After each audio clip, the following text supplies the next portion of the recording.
Hello नमस्कार दोस्तों, studies on target में आपका स्वागत है।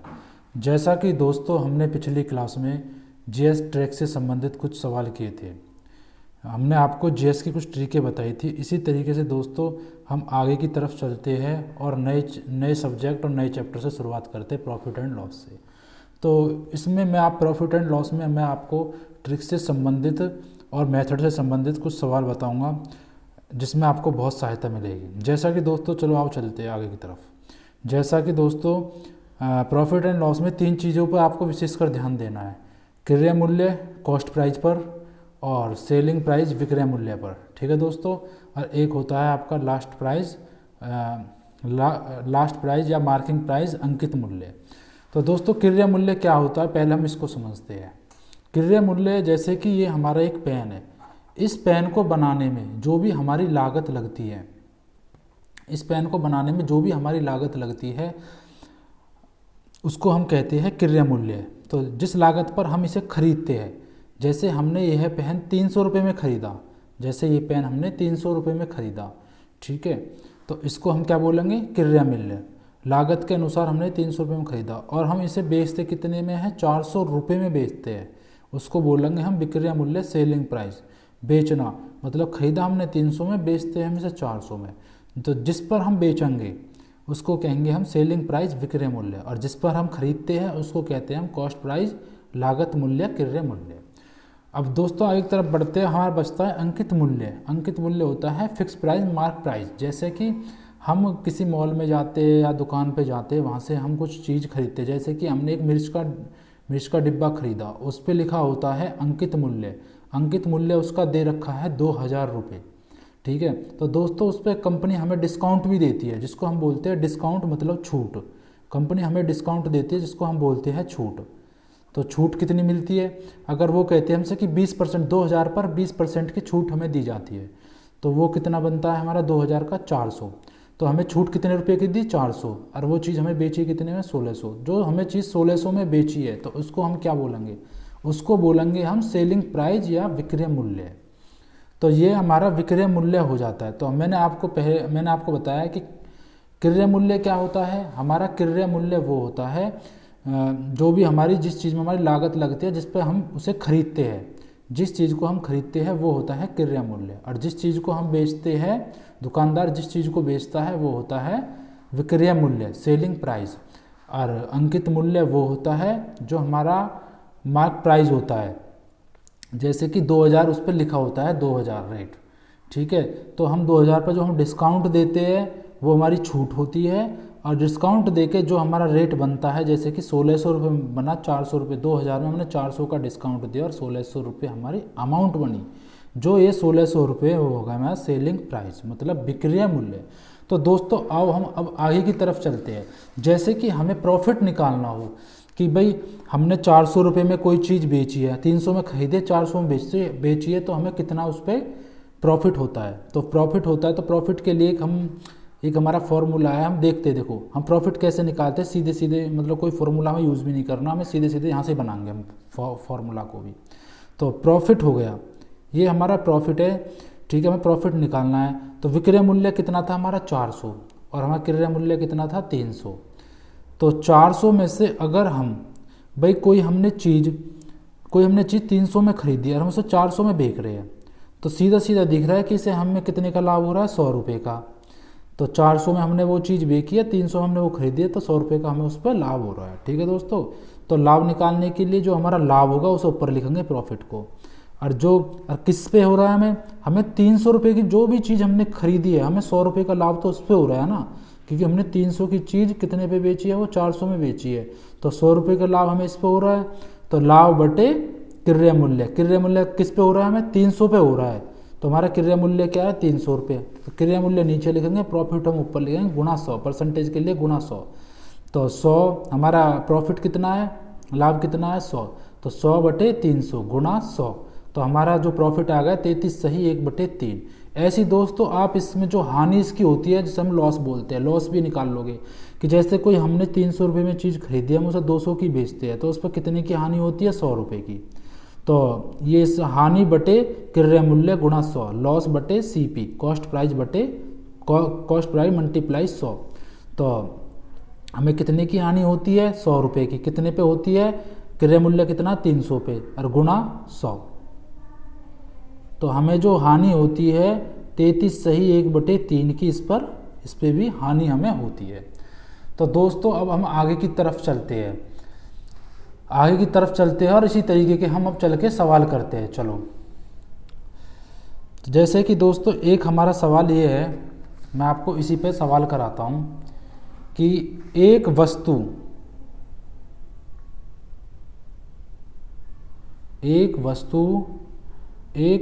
को 630 रुपये में, एक वस्तु को 630 रुपये में बेचने पर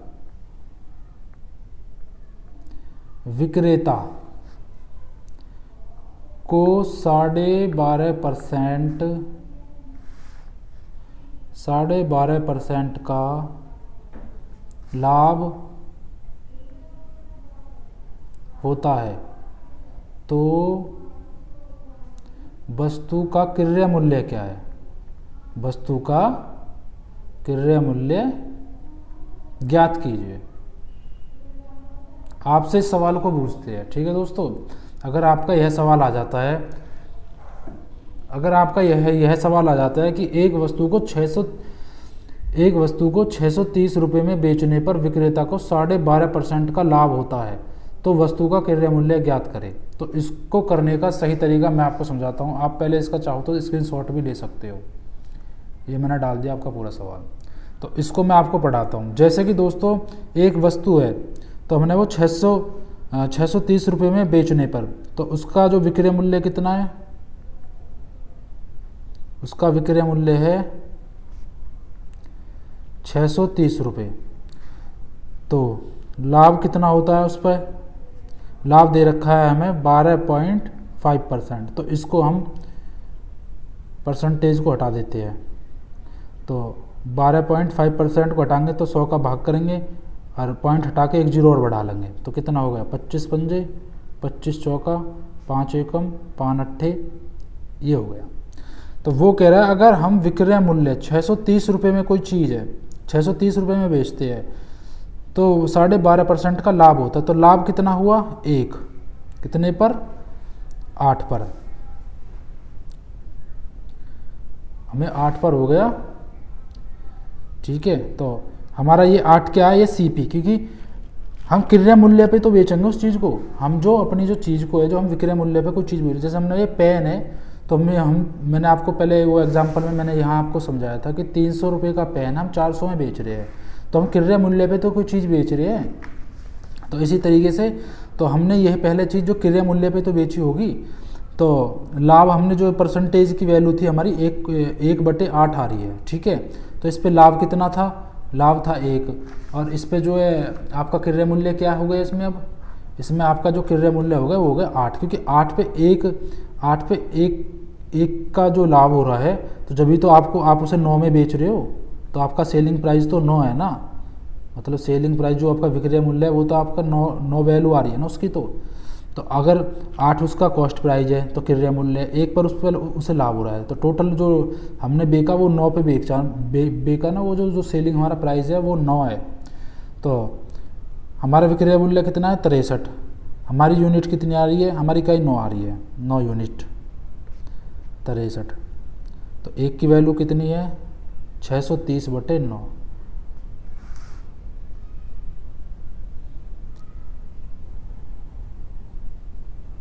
तो हमारी जो वैल्यू आ गई वो आ गई 70। अगर ये इसमें वस्तु का क्रय मूल्य पूछ रहा है, तो हमारी एक यूनिट की वैल्यू कितनी आ गई, 70। तो क्रय मूल्य पूछ रहा है, क्रय मूल्य कितना दिया हुआ है, कॉस्ट प्राइस, मतलब क्रय मूल्य हमारा दिया हुआ है 8 × 7, 70, 8 × 70। तो क्रय मूल्य कितना होगा हमारा, 560 रुपये। ठीक है, ये हमारा क्रय मूल्य उसने पूछा है आपका, ये हमारा क्रय मूल्य आ गया 8 × 70, तो 560 आपका क्रय मूल्य आ गया। ठीक है दोस्तों, अब आगे की तरफ चलते हैं, दूसरा सवाल नंबर 2 पे। ये इसी की तरह सवाल है, जैसे कि एक वस्तु, यहाँ जाओ आप 2 सवाल पे, एक वस्तु को 630 रुपये में बेचने पर विक्रेता को 12.5 का लाभ होता है। ये तो वही सवाल हो गया, ठीक है। चलो सेकंड पे हो, एक बार और समझा देता हूँ मैं इस सवाल को आपको। जैसे कि विक्रय मूल्य हमें दिया हुआ है, विक्रय मूल्य 630 रुपये हमें दिया है, 630 में बेचने पर विक्रेता को, ध्यान से सवाल पढ़ो, सवाल में आंसर छुपा होता है, विक्रेता को 12.5 का लाभ होता है। मतलब लाभ कितना होता है, प्रॉफिट होता है हमें 12.5% का, ठीक है। लाभ होता है तो वस्तु का क्रय मूल्य बूझ रहा है, वो आपका कॉस्ट प्राइस आपका बूझ रहा है। तो हम पहले इसका फ्रैक्शन बना लेंगे। 12.5 का फ्रैक्शन हम बनाते हैं, पॉइंट काट के 25 पंजे 25 चौका 1/8 बनता है। मतलब 8 रुपये की कोई वस्तु थी, 1 रुपये का उस पर लाभ होता है, तो हमने वो बेची कितने पर, तो 8 की वस्तु अगर हम 1 रुपये का लाभ कमा के बेचेंगे तो 9 रुपये में बेच दी। वो कह रहा है कि 630 में बेची, हम कह रहे हैं 9 में, वो कह रहा है 630 में, तो हमने कही 9 में, 9 सत्ते 63, तो 1 में 70 बेच रहे हैं हम। मतलब एक वस्तु 70 रुपये में बेच रहे हैं, और तो 8 का मूल्य कितना होगा, 8 × 70, 560 रुपये। ये इसका आंसर आ गया। दोस्तों सेकंड सवाल पर चलते, इसी की तरह ये सवाल है। जैसे हमने एक वस्तु को 1470 रुपये में बेचने पर, सेलिंग प्राइस विक्रय मूल्य 1470 रुपये हुआ, ठीक है। बेचने पर विक्रेता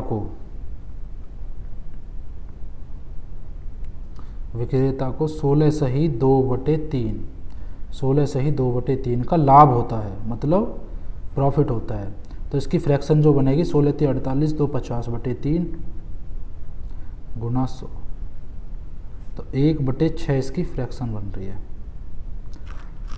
1/6 इसका भिन्न बना हुआ है। तो हम अब देखते हैं 1/6, तो 6 मैंने तुमको बताया था, जो ये हमारे नीचे जो आएगा ये आएगा कॉस्ट प्राइस। लाभ कितना हो रहा है इस पर, 1 का प्रॉफिट होता है। तो टोटल सेलिंग प्राइस कितनी होगी इसकी, सेलिंग प्राइस टोटल होगी इसकी 7 यूनिट बोल दो या क्या ही बोल दो, हाँ मतलब इसकी जो सेलिंग प्राइस है वो 7 यूनिट होगी, ठीक है। तो 7 की वैल्यू हमें कितनी दे रखी है, 1470। 1 की वैल्यू कितनी है, 7 दूनी 14। अगर हम 1470 में हम भाग देते हैं 7 का, तो 7 का भाग देंगे, 7 दूनी 14, 7 एकम 7, 270। 1 की वैल्यू कितनी आ रही है, 7 दूनी 14, 7 एकम 7, 210 रुपये। 1 की वैल्यू आ रही है 210 रुपये। क्रय मूल्य कितना है हमारा इसमें, तो क्रय मूल्य हमारा है इसमें 6, मतलब 6 यूनिट। 1 यूनिट की वैल्यू 210 है, तो 6 यूनिट की वैल्यू कितनी है, 210 × 6 बराबर 6 एकम 6 0, 6 दूनी 12, 1260 रुपये। यह दोस्तों इसका आंसर आ गया 1260 रुपये, यह इसकी वैल्यू आई है 1260 रुपये। एक बार और समझा देता हूँ मैं इसको आपको। एक वस्तु को, जैसे कि आप पूरा पहले सवाल पढ़ो ध्यानपूर्वक, एक वस्तु को 1470 रुपये में बेचने पर विक्रेता को 16 सही 2/3% का लाभ होता है। तो वस्तु का क्रय मूल्य ज्ञात कीजिए। तो हमारा विक्रय मूल्य 1470 रुपये लिखा हुआ है, सीधा सीधा उतार लिया, और हमें प्रॉफिट कितना हुआ 16 सही 2/3, तो 1/6 हमारी इसकी फ्रैक्शन आ गई, ठीक है। तो वो क्रय मूल्य पूछ रहा है।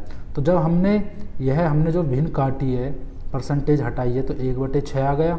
तो 1/6 मैंने हमेशा आपसे कहा कि कॉस्ट प्राइस नीचे होगा, तो 6 इसका कॉस्ट प्राइस है, तो इस पर लाभ कितना हो रहा है 1% का। तो मतलब 6 रुपये की चीज़ है, हम उसको 7 में बेचेंगे जब भी तो उस पर 1 का लाभ होगा। 6 रुपये की चीज़ को अगर हम 7 में बेचेंगे जब भी तो उस पर लाभ होगा। तो टोटल हमने वो 6 रुपये की चीज़ 7 रुपये में बेच दी। तो 7 यूनिट का मतलब है 1470 रुपये में बेचने पर। तो 7 यूनिट का अगर हम 1470 में भाग देंगे तो 1 यूनिट की वैल्यू निकल जाएगी। अगर हम 1470 में 60 यूनिट का भाग देंगे तो 1 यूनिट की वैल्यू निकल आएगी। तो 1 यूनिट की वैल्यू कितनी है? 210 रुपये।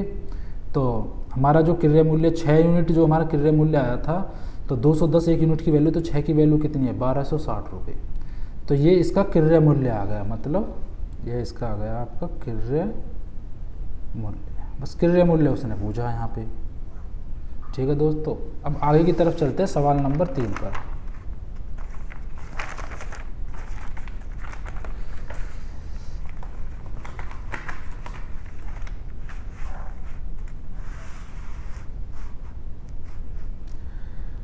एक व्यक्ति अपना सामान 8 सही 1/3% लाभ पर बेचता है। यदि वस्तु का विक्रय मूल्य 65,780 रुपये है तथा क्रय मूल्य ज्ञात करो। तो इसमें भी है क्रय मूल्य पूछ रहा है। एक सामान जो है वह 8 सही, मतलब प्रॉफिट कितना है? 8 सही 1/3, तो 25 सही 3 गुणा 100। परसेंटेज हटाने के लिए 8 से 24 और 1 25/3 हो गया। तो परसेंटेज हटाने के लिए 100 की मल्टीप्लाई करी, 25 चौका 100, तो ये आ गया 1/12। तो लाभ बता रहा है, वो कह रहा है लाभ 8 सही 1/3% लाभ पर, तो 1/12 आ गया। तो लाभ हो गया 1, कितने की चीज़ है? 12 की। तो क्रय मूल्य क्या हो गया? 12। अगर हम 12 रुपये की चीज़ को 1%, मतलब 12 रुपये की चीज़ पर अगर हम 1 लाभ कमा रहे, तो चीज़ को हम कितने में बेचेंगे? 13 में। 13 में बेचेंगे ना उसको। तो 13 यूनिट की वैल्यू आ गई कितनी? मतलब सेलिंग प्राइस हो गया 13 यूनिट की वैल्यू आ गई 65,780। तो 1 यूनिट की वैल्यू निकालनी है हमें 180। 13 का भाग दिया, 13 पंजे 65, 13 पंजे 65 और 13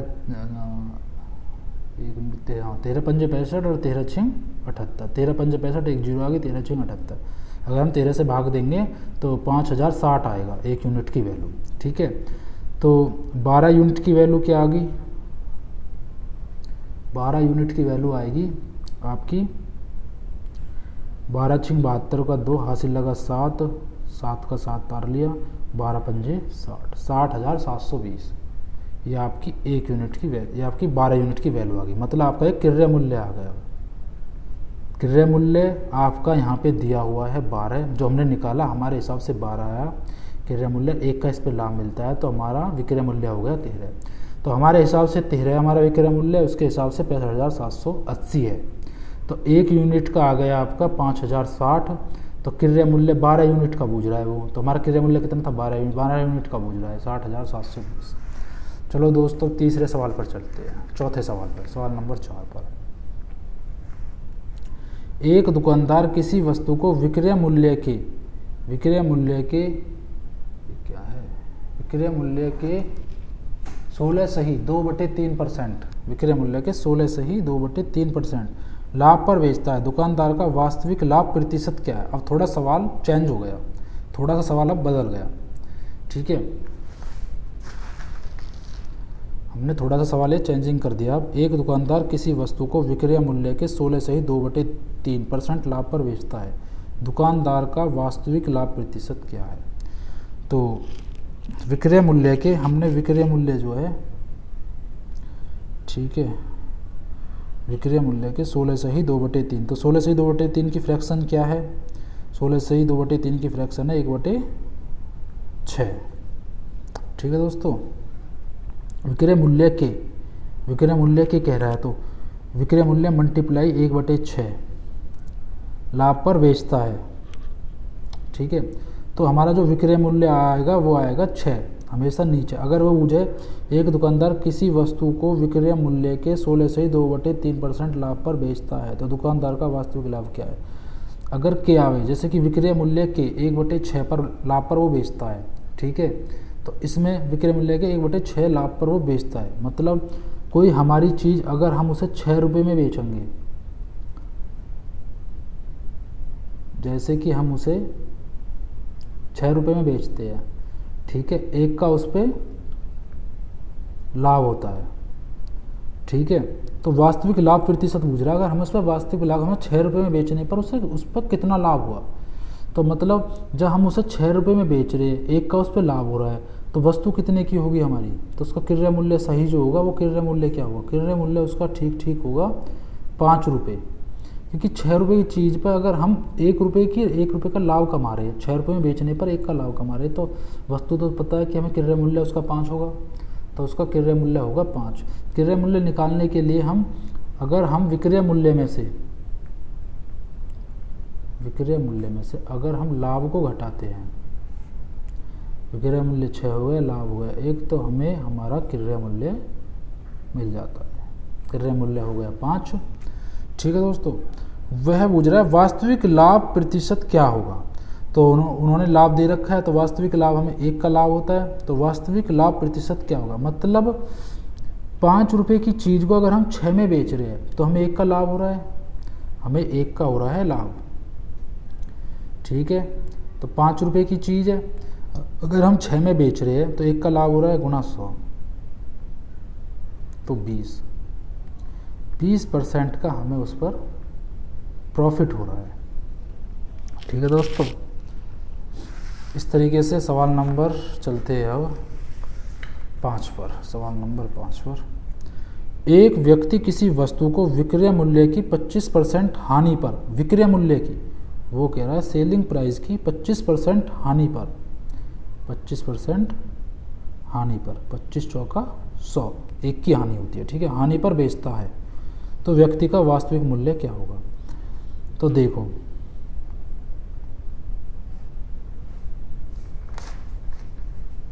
सेलिंग प्राइस क्या हो गया 4, सेलिंग प्राइस जो इसके नीचे होगा वो इसका सेलिंग प्राइस होगा। सेलिंग प्राइस क्या होगा 4, मतलब 4 रुपये की चीज़ पर वो 1 रुपये का लॉस करता है, मतलब 1 की हानि होती है बेचने पर। उसने बोल रखा है, यहाँ देख लो 25% हानि पर बेचता है, मतलब 4 रुपये की चीज़ को अगर वह बेचता है तो 1 की उस पर हानि होती है, तो हमने वो 4 रुपये की बेची, 1 की अगर उस पर हानि होती है तो वो चीज़ कितने की थी, मतलब अगर हम किसी चीज़ को 4 रुपये में बेच रहे हैं और 1 की हमें हानि हो रही है, तो मतलब वो चीज़ 5 रुपये की होगी ना, वो चीज़ हमारी 5 की थी।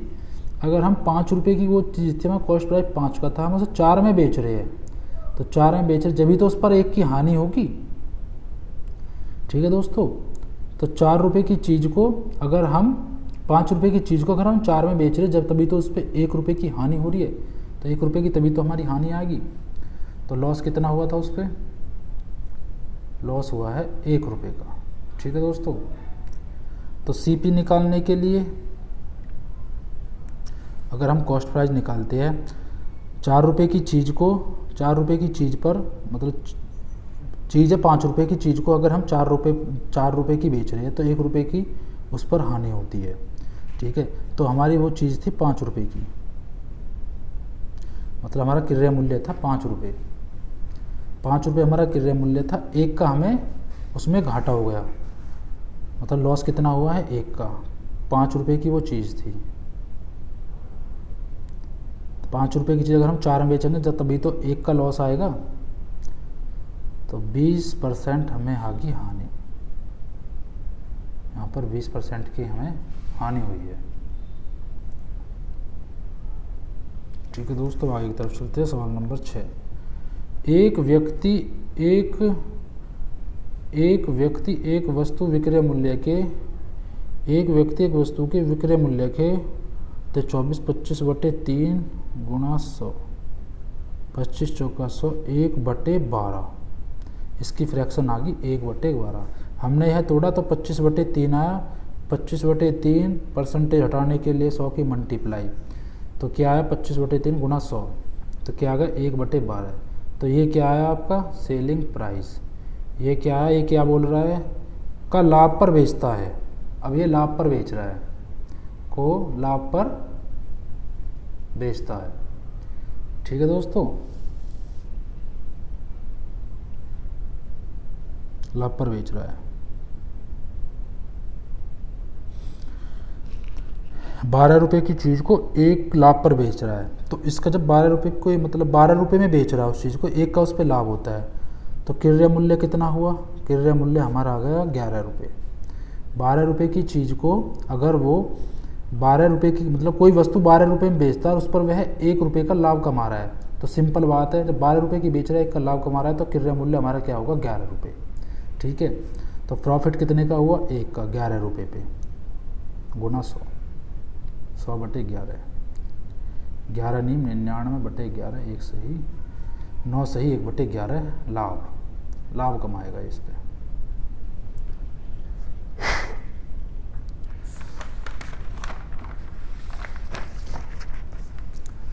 सवाल नंबर हो गया आपका 7वां, सवाल नंबर है 7। यदि 16 वस्तुओं का क्रय मूल्य 14 वस्तुओं के विक्रय मूल्य के बराबर है तो प्रतिशत लाभ या हानि क्या है, प्रतिशत लाभ या हानि क्या है। देखो दोस्तों, इस तरीके के सवाल में यदि 16 वस्तुओं का क्रय मूल्य, हम सीधे सीधे बता रहे 16 वस्तुओं का CP मतलब 16 वस्तुओं का क्रय मूल्य, ठीक है, कोई भी चेंजिंग नहीं करी हमने, 16 वस्तुओं का क्रय मूल्य उतार लिया। 14 वस्तुओं के विक्रय मूल्य, 14 वस्तुओं के CP विक्रय मूल्य के बराबर है CP, और 16 वस्तुओं का क्रय मूल्य 14 वस्तुओं के विक्रय मूल्य के बराबर है। तो हमारा CP हम इसका तिरछा मान लेते हैं, तो हमारा CP कितना है, हमारा CP यहाँ से हमें मिल जाता है 14, और हमारा SP कितना मिला हमें, हमारा SP हमें मिला 16 रुपये। ठीक है, तो 14 रुपये की चीज़ है, 16 रुपये में हम उसको बेच रहे हैं। 16 वस्तुओं का, वो कह रहे 16 वस्तुओं का क्रय मूल्य 14 वस्तुओं के विक्रय मूल्य के बराबर है। 16 वस्तुओं का क्रय मूल्य 14 वस्तुओं के विक्रय मूल्य के बराबर है। ठीक है, बराबर है, तो लाभ प्रतिशत परसेंट लाभ या हानि। तो 14 रुपये की चीज़ अगर हम 2 में बेचेंगे तो सिंपल हमें दिख रहा है प्रॉफिट कितने का होता है। हमने कहा था कि प्रॉफिट निकालने के लिए हमें पता है हाँ 2 रुपये का प्रॉफिट हो रहा है, तो प्रॉफिट का सूत्र है प्रॉफिट बटे CP कितना है 14 गुणा 100, प्रॉफिट है हमारा 2 रुपये, 14 गुणा 100, तो 2 सत्ते 14, 7 एकम 7, 7 चौक 28, 14 सही 2/3 इसका आंसर आ गया। ये हमें प्रॉफिट है, क्योंकि जो 14 की चीज़ अगर हम 16 रुपये में बेचेंगे तो प्रॉफिट ही होगा ना हमें, तो प्रॉफिट हो रहा है हमें 14 सही 2/7 का। ठीक है दोस्तों, इसी तरीके से हमारा सवाल नंबर आ जाता है 8। आगे की तरफ चलते, ज़्यादा समय ना लेकर सवाल नंबर 8। एक व्यक्ति पाता है कि 2750 वस्तुओं का क्रय मूल्य, मतलब 2750 वस्तुओं का क्रय मूल्य बराबर 2750 वस्तुओं का क्रय मूल्य 2750 गुणा क्रय मूल्य, ठीक है, 2500 के विक्रय मूल्य SP सेलिंग प्राइस के विक्रय मूल्य के बराबर है। तो हमारा CP क्रय मूल्य कितना है 2500, हमेशा इसका तिरछा मानेंगे, तो SP कितना है हमारा 2750।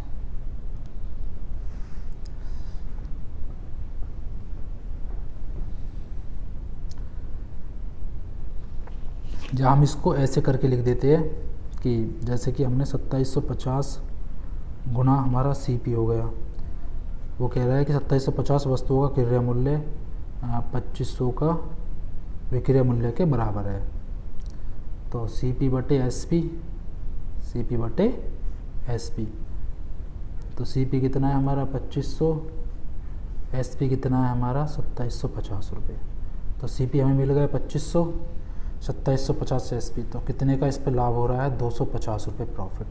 तो प्रॉफिट का सूत्र है ये हमारा प्रॉफिट बटे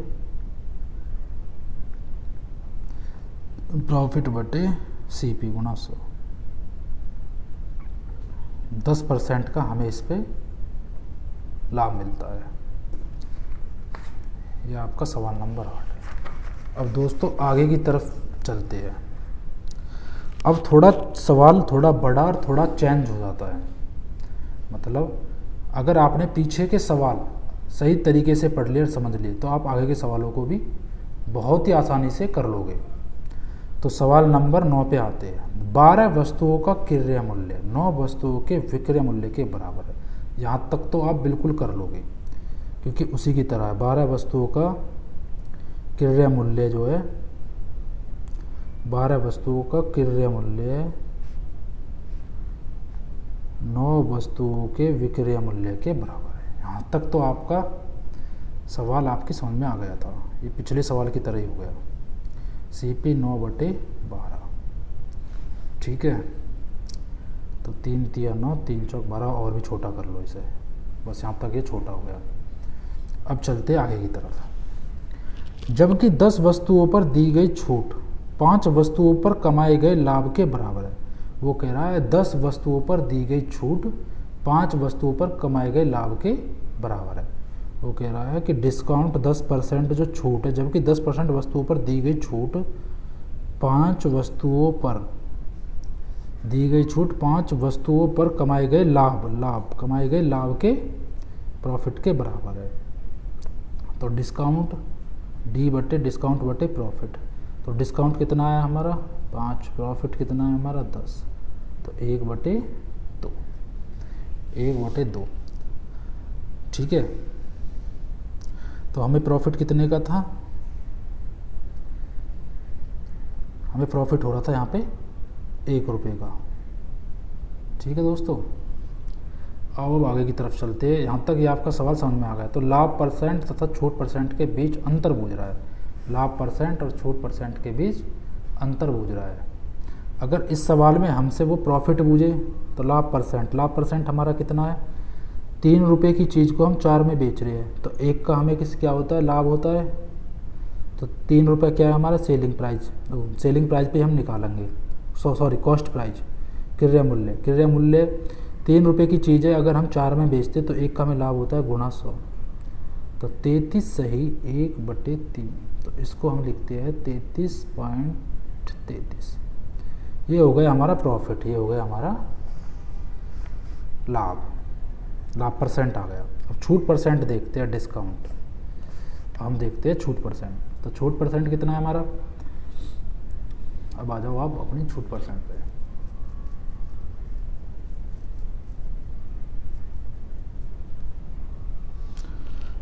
तो आपका डिस्काउंट है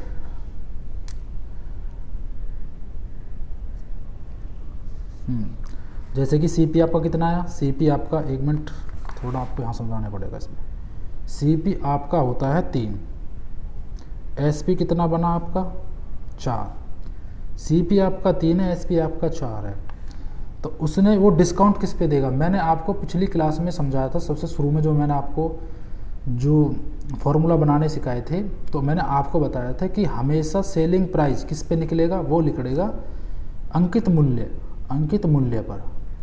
मूल्य मतलब PM पर, मार्क प्राइस पर, ठीक है।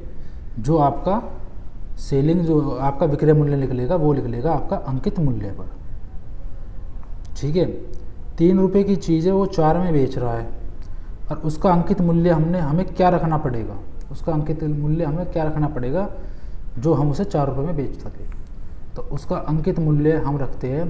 तो हमने यहाँ पर प्रॉफिट निकाला था इतना, तो हमें डिस्काउंट कितना मिला था, आधा परसेंट डिस्काउंट मिला था हमें, 0.5%, मतलब 4 रुपये की चीज़ पे हमने अपना अंकित मूल्य कितना लिख रखा था, 4.5 रुपये। 4 रुपये की चीज़ पे अंकित मूल्य हमने लिखा था 4.5 रुपये, ठीक है।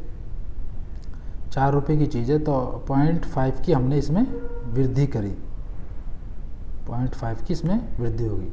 अगर हम 4.5 में डिस्काउंट दिया था हमने 0.5 का, मतलब 4 रुपये की चीज़ पर अंकित मूल्य 4.5 रुपये, मतलब 0.5 बढ़ा कितने से 4.5। अंकित मूल्य पे निकालेंगे हमेशा हम सेलिंग प्राइस, अंकित मूल्य पे सेलिंग प्राइस हम निकालेंगे। तो कितना बना, पॉइंट से पॉइंट कट का 9 5 9 45, तो 100/9, तो ये आपका आ गया 9 एकम 9, 11 सही, ये आपका आ गया 9 एकम 9, 11 सही 1/9, मतलब 11.11।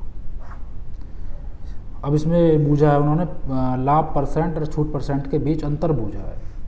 लाभ परसेंट छूट परसेंट के बीच अंतर है 22 पॉइंट, इनका अंतर ले लेंगे 22.22, जो इनका अंतर आया वो आया प्रॉफिट और डिस्काउंट के बीच अंतर जो आया 22.22। ठीक है दोस्तों, ये इसका आंसर आ गया, यही पूछा था इसमें। अब मैं आपको यहाँ से समझाता हूँ सवाल को। यहाँ से हमें पता पड़ गया डिस्काउंट 5 है, प्रॉफिट है 2, मतलब डिस्काउंट प्रॉफिट, तो 1/2, ठीक 1/2 इसकी वैल्यू आ गई। तो हमने प्रॉफिट निकाल लिया, यहाँ से हमें प्रॉफिट मिल गया। डिस्काउंट निकालना है हमें। डिस्काउंट हम जब ही निकाल पाएंगे जब तक हमें अंकित मूल्य पता लगेगा। हमें अंकित मूल्य निकालना है कि अंकित मूल्य क्या है। हमें पता है हमारा कॉस्ट प्राइस, हमें पता है हमारा सेलिंग प्राइस पता है, हमें पता है अंकित मूल्य हमेशा सेलिंग प्राइस से ज़्यादा होगा। ठीक है, तो हमारा अंकित मूल्य कितना है 4.5 रुपये। 4.5 रुपये कहाँ से बना कि 4 रुपये की चीज़ को अगर हम इस पर आधा %, ये हमें 4 यहाँ से मिला कि 1/2, हमें ये 1/2 से मिला। 1/2 से अगर हम इसका आधा करते हैं तो 0.5 बनता है। 1/2 का आधा 0.5 बनता है। ठीक है,